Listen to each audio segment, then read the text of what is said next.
So we're back. We're about 5 minutes down the road from Secret Ravine Winery. We're right on the border of Loomis and Lincoln, and we're here with Don of Rock Hill Winery. And no, this is not an art gallery. This is just part of the huge facility that Don has here at Rock Hill. Welcome, Don. Hey, nice to meet you. Nice to meet you. So tell us, what crazy idea was it that got you into opening a winery here? Right. Well, my background is originally I'm from Sonoma County. My parents had a facility about 4 times this size right in Glen Ellen, which is just off Highway 12, if you're familiar with Sonoma County, kind of between Kenwood and Kenwood and actually Sonoma. So I've been in the related wine business for probably 30 years. As a contractor, we were involved in construction of a lot of major wineries for Napa in Sonoma, and even down for Mondavi at Woodbridge, where we did some work for them. So we've got quite a list of wineries that we worked for. And after I retired, I played golf for about 9 years, and I thought my handicap wasn't going to get any better. So I decided that I would take it a more serious approach. Although I have 42 years experience in winemaking and viticulture, my background is from the University of San Francisco, and we took a lot of courses in viticulture and enology over at UC Davis. So with that, we began this process, the project, I should say. A non-ending project. And what year was that? When did you start? I started probably about 2007 in Sonoma County with a winery called Rock Hill Winery also. Oh. But then when we moved here in 2009, we kept the name, and coincidentally enough, we found property that had lots of rocks in an area close to Rockland. So it just became Rock Hill. Right. All right.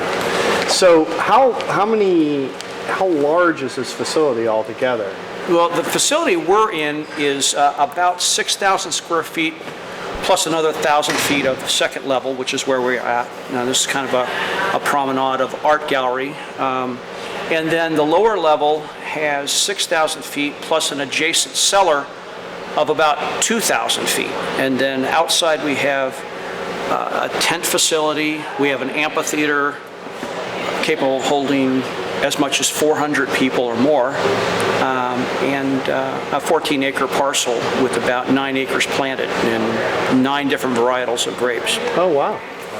Well, speaking of all that, I think it's time we head on out and check out the outside. All right, that sounds good.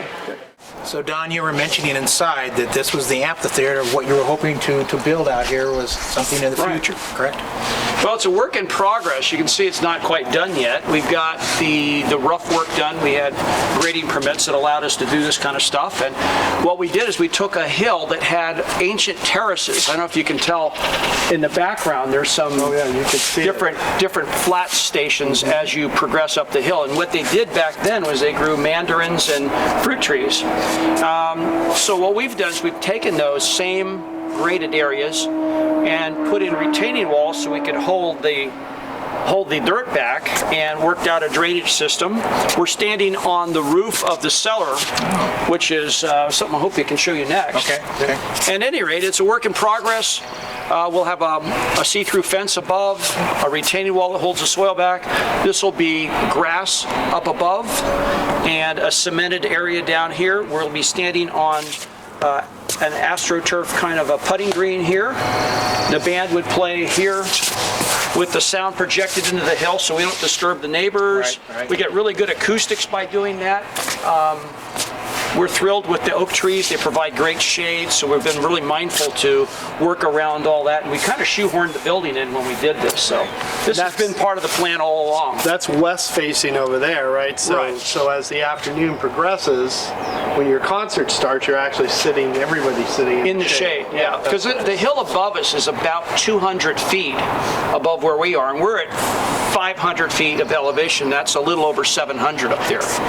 So, How many people are you hoping to be able to fill the stage? well, we could easily have 200 down here, but I think, you know, with proper approval, we could probably have as many as 500 people here. Right. The biggest issue for us, for any of those kind of things, is parking. And what's nice is that this is a hilly area, but the 90% of the ranch is all flat. Yeah, it is. So we've got great parking out there, and we can really accommodate more people without impacting the neighbors negatively. Good. It produces good business, tourism.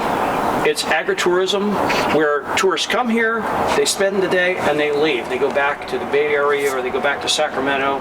We're really fortunate. We have 2.5 million people within a 30-mile radius, about 30-mile radius from here. It's a huge population base, and we're starting to see it more and more. Our visitor count is going up every month as we become more popular. Right.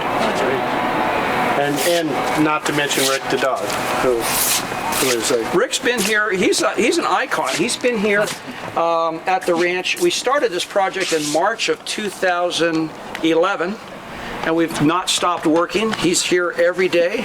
He greets people at the door. He barks a lot, but that's just him saying hello. Okay. Well, we're back here in the tasting room, and we have Don is where he should be, behind the counter now, and Mike is where he always is, at the bar, and we're going to taste some wine now, but I think you have something to do. Yeah. Well, welcome, and I'm glad you're here. This is the best part of the day when I get to try wine. I've already got mine. I'm going to give you some more away, but before I do that, I want to introduce one of my daughters that works behind the counter a lot. She helps out. She's very knowledgeable about wine. Amy, come on up. I want to introduce you. This is Randy and Mike. Nice to meet you. My pleasure. Janine, come on up. Janine's my daughter. She actually works for Clear Channel, and she's here occasionally. She actually lives property right across the street. This is Randy. Hi. Nice to meet you. Mike. Hi, Mike. So, yeah, she's got some property in the area. It's kind of nice. Amy lives in the ranch in a 130-year-old house. Wow. So it's got some great history. We didn't talk much about that, but the whole region is pretty cool. This area had more vineyards than Napa Sonoma combined. Oh, really? Before Prohibition. And so Prohibition caused those wines to get torn out. They became peaches, pears, plums, bananas, and so forth. And our quality is terrific, so we really can produce some world-class wine. Our latitude is equal to the center of Spain and actually southern Italy, which is northern Sicily and to the root of Italy. So we're essentially aligned with Palermo. It's kind of interesting that we have such a good region. The soil is terrific. We've got great drainage. That's why we selected this property when we bought it. We could have bought anything. This was very specific. Okay, so we're in the barrel room, and I guess you call it the barrel room. That's actually what we call a cellar because we're below grade here. We're 9 feet. And the stage, down. that stage that we looked at earlier is right up above us, Right. correct? Right. And so let's see, you have an amphitheater you're working on. You've got this great artwork throughout the whole place. You've got fantastic wine. You've got events going on. We saw outside. I mean, what is your favorite part about being a winery owner at this point? I mean, is it just being creative, or what? Wow. What do you think of at the end of the day? That's a difficult question. I think what gives me the most gratification is when the people come here, experience my vision, and try the wine and go, I get it, I love it. So maybe there's ego involved, but it's a lot of fun. Well, yeah. I love that, and also I'm very fortunate. I live on the property, so You wake up to this every morning. Exactly. Originally, we started at another property. It was a gorgeous vineyard that we planted, so we're responsible for bringing agriculture to Placer County in a higher level. Mm-hmm. Our level of wine production is pretty high, and I think that the recognition we received and the exposure and recognition essentially from our customers supports that. So I'm really proud of that. So my favorite part, all of it, I guess. Very nice, very nice. Well, we have enjoyed being with you today. It's been a pleasure. Needless to say, it is a lot to take in one short little time, but it is terrific. What I want to see is I want to come back here in another year, in another 2 years, because I know, knowing you now, this place is going to be an incredible facility, Right. and is only going to be better for not only the people of Placer County, but Sacramento as well. And Well, you so can imagine we've only done this in 3 years. So it's work every day. That's what I mean. I've taken about 3 days off. So it's nonstop work, and we've got a great crew. We have really expert vineyard staff that, basically I stole them from other wineries. Well, good for we you. brought them Yeah. from Sonoma County. That they're pruners and viticulture guys, and then my background in viticulture and enology from Davis helps a lot too. Appreciate it. Thank you. It's been great, and we really do appreciate it. We do. Again, Don, thank you for your hospitality Thanks. Good to meet you. and a vision of what we can now see Thanks. that you've got. So Cheers. it's great. Thank you. Thanks.